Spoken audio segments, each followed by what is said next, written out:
வணக்கம். நான் ரீசெண்டாக வந்து ஒரு ஒரு புத்தகத்தில் ஒரு விஷயம் படித்தேன். அதை உங்களை பகிர்ந்துக்க ஆசைப்படுறேன். அறம் என்றால் என்ன அப்படின்னு ஒரு படித்தேன். இப்போ அறம்னா என்ன சொல்லுவோம்? உண்மை பேசணும், பொய் பேசக்கூடாது, மற்றவங்க மதிக்கணும், அன்பாக இருக்கணும், திருடக்கூடாது, நிறைய இந்த மாதிரி சொல்லிகிட்டே போவோம். அப்போது அதை மட்டும் எழுதினாலே ஒரு ஒரு 500 புத்தகங்களும் எழுதலாம். ஏன்னா அவ்வளோ விஷயம் இருக்குல்ல, எல்லாத்தையும் எழுத முடியாதுல்ல.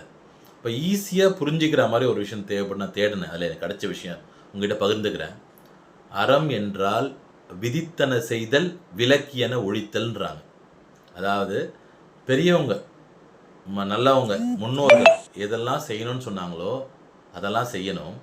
எதெல்லாம் செய்யக்கூடாது, தப்புன்னு சொன்னால் அதை செய்யக்கூடாது. ஒரே வார்த்தையில் முடிச்சான் பார்த்தீங்களா?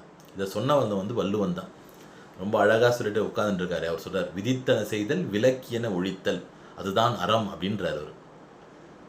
பெரியவங்க, அப்பா அம்மா, முன்னோர்கள், ஞானிகள் எதெல்லாம் செய்யணும்னு சொன்னால் செய்யுங்க. அவங்க எதெல்லாம் செய்யக்கூடாது சொன்னால் அதை செய்யாதீங்க. இப்போ ஃபார் எக்ஸாம்பிள் ராமாயணத்தில் நல்ல விஷயம் நிறைய இருக்கும். நல்லதெல்லாம் என்ன சொன்னால் அதை செய், கெட்டதை செய்யாது. இப்போ ராவணன் வந்து மற்றவனோட மனைவியை கவர்ந்து போகிறான், தப்பு செய்யாது. மகாபாரதத்தில் மற்றவங்க சொத்துக்கு ஆசைப்படாத, அண்ணன் தம்பியாக இருந்தாலும் சண்டை போடாத, அன்பாரு. ஸோ அது மாதிரி எதெல்லாம் நல்லது சொன்னாங்களோ அதெல்லாம் செய்யணும், எதெல்லாம் கெட்ட சொன்னாலும் செய்யக்கூடாது. இதுக்கு பேர் தான் அறம்ன்றாங்க. எவ்வளோ பெரிய விஷயத்தில் ரொம்ப அழகாக ஒரே வார்த்தையில் அதுக்கான அர்த்தத்தை ஒரு ஒரு சென்டென்ஸில் முடிக்கிறான் வள்ளுவர். விதித்தன செய்தல் விலக்கியன ஒழித்தல்ன்றாங்க. ஏன் அதை அப்படி சொல்கிறாங்கன்னா, ஏன்னா சொல்லப்போனால் அது அளவு கொள்ளாது. ஒரு புராணத்தில் ஒரு கதை சொல்லப்படுது.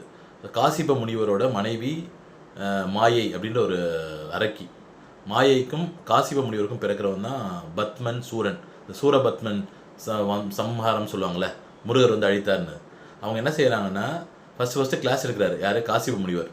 அறம் என்று ஓர் பொருள் உள்ளது, அது அமரராலும் அறியோனாததுன்றார். அதாவது அறம்னு ஒரு விஷயம் இருக்குது, அது வந்து தேவர்களே தெரியாதுன்றார். அப்போது அவ்வளோ பெரிய புனிதமான விஷயம் அறம்ன்றது. அப்புறமா தான் அந்தம்மா வந்து கூட்டிகிட்டு போயிடுது, தப்பெல்லாம் கற்றுக் கொடுக்குது.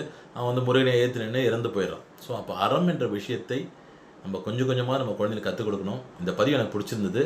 அறம் என்றால் விதித்தன செய்தல் விலக்கியன ஒழித்தல்ன்றது. இந்த பதிவு பிடிச்சா சப்ஸ்கிரைப் பண்ணுங்கள், லைக் பண்ணுங்கள். எதாவது டவுட் இருந்தால் கமெண்ட்டில் கேளுங்க. Thank you so much. பாய்.